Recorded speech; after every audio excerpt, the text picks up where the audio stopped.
Class 10 स्टुडंटसाठी एक simple message. आत्ता पुढच्याच काही दिवसामध्ये तुम्ही 10वीची परीक्षा देणार आहात. आणि आय नो प्रत्येक जण विचारतं, बाबा अभ्यास झालाय ना? कसं होतंय मनामध्ये बघा. थोडी भीती पण असते, थोडी क्युरिओसिटी पण असते आणि याचा एक खूप मोठा क्वेश्चन मार्क असतो. काय होईल? तर आपल्यामध्ये विश्वास ठेवा. सिंपल आहे. तुम्ही आत्तापर्यंत 10 साठी प्रिपेअर केलंय. सगळ्या कन्सेप्ट्स नीट क्लिअर केलेल्या आहात. प्रॅक्टिस केलेली आहे, प्रिपरेशन झालेलं आहे, एक्झामचा पेपर पॅटर्न बघितलाय आणि भरपूर प्रिलिम्स सॉल्व्ह केले. या सगळ्यानंतर ना एकच शेवटी स्टेप आहे, ती म्हणजे स्वतःमध्ये कॉन्फिडन्स ठेवणे. Yes, believe in your self. After all these efforts तुम्ही डेफिनेटली स्कोर करू शकतात.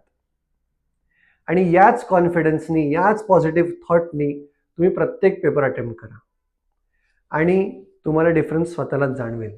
तुमचा जो स्कोर आहे तो डेफिनेटली चांगला येईल. Just believe in your self. All the best.